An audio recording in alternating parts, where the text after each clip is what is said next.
See Emily Play by Pink Floyd.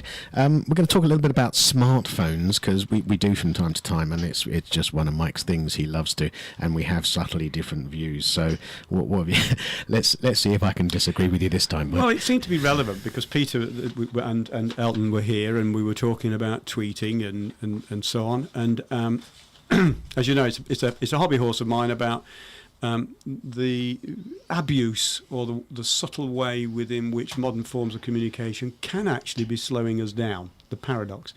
There's a paper here. It's not really a paper. It's a guy who writes a blog, and he's part of the psychology community that I follow.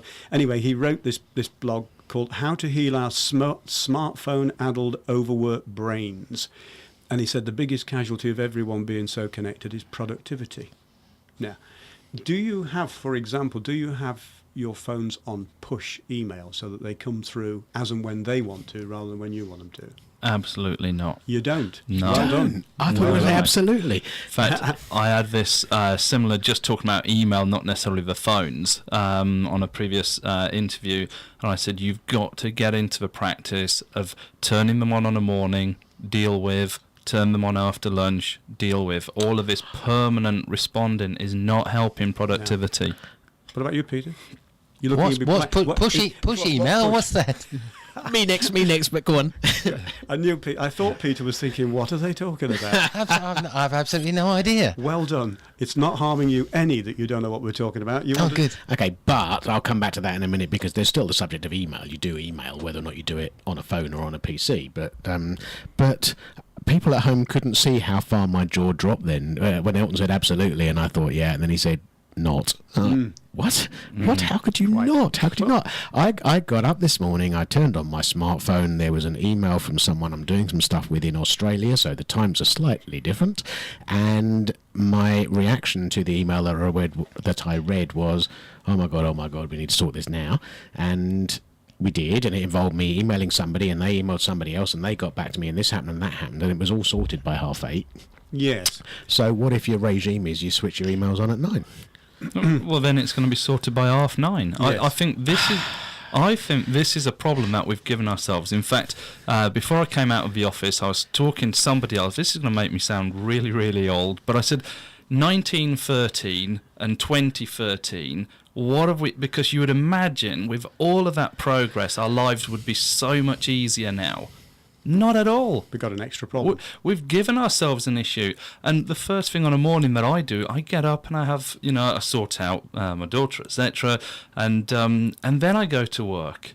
And yet Mrs. B, she'll be there before she's got out of bed and the phone's on and she's doing email. And I think that is not a good start to the day. Well, I was at this is a different subject, but I was at a workshop earlier last week for the British Psychological Society, and a woman has created, we were on a webinar with a lady on Skype in the States, and her whole subject of research is on exactly that. We have different styles that we accept as being normal practice for work, and she calls them flexi styles. People, category 1, integrators. And this sounds like your wife, they integrate, they continually blend their work and their non-work. So they'll do an email, then they'll have a little word with the child, then they'll do another email, and they just blend in and out. You don't sound like you're like that. Well, look, I've got to come clean and say that's my ideal that I'm putting across. In fact, last time when I mentioned this, I came back to the office and she said, what you didn't tell them is that somebody else is monitoring your email. Yeah. So I've got to come clean with that. Okay. But I do see the problem, and I don't think we should be waking up on a morning and doing emails before breakfast. And I don't join that. I stick to emails in the office. I mean, as Mark said, I have a lot of emails. I reckon I get anything up to 150 emails a day.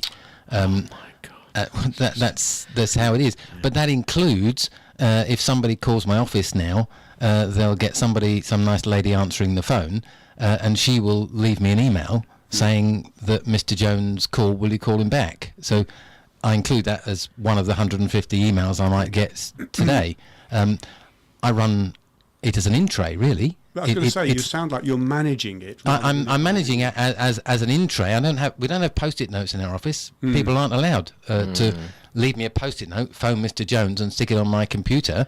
They email me and say he phoned and here's his number, so I can, when I get back to the office, make that call. Yes, when it's your time, you'll make the call. Let me just finish off this chap, because you make an interesting point about the old days, 1913, because he's gone forward. It's not just email, it's the fact that you can pick them up on your smartphone anywhere you are, including in your bedroom.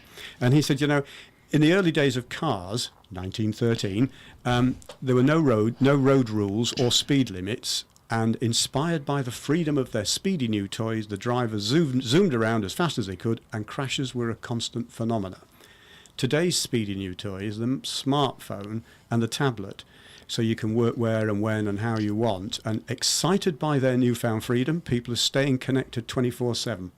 They're working as fast as they can, and the crashes this time are less obvious, but just as painful.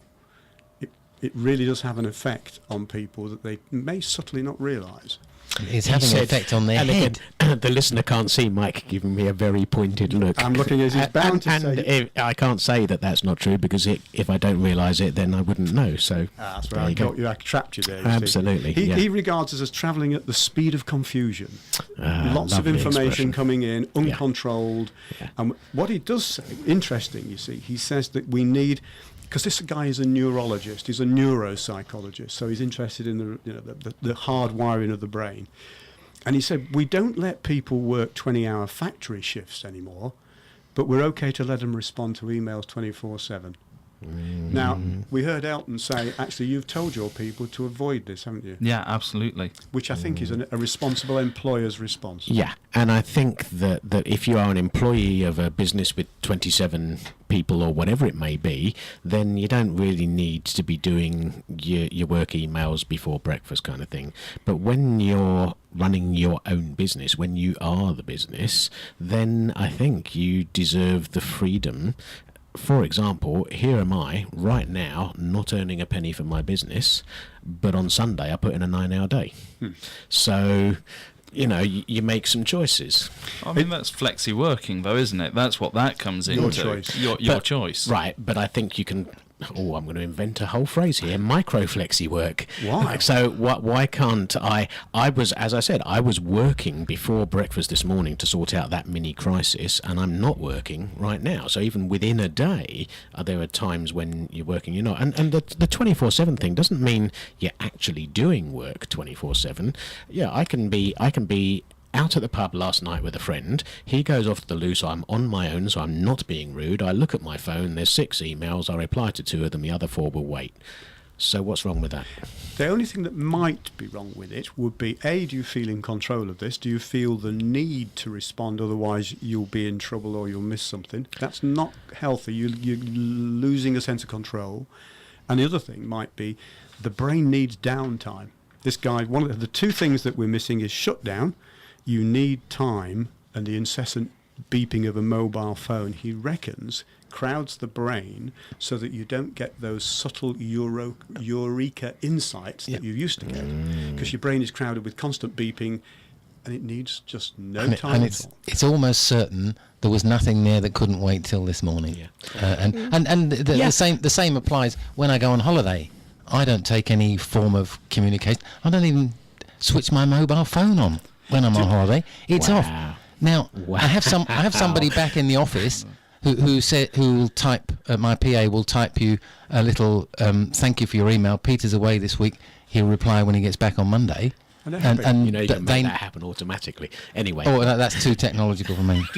Do you know, we read out some research a few weeks ago where the survey, and there was quite a lot of people would rather leave their wife behind when they go on holiday than their iPad. You've met my wife then. Depends who your wife is, doesn't it? Okay, enough of all this. We're going to have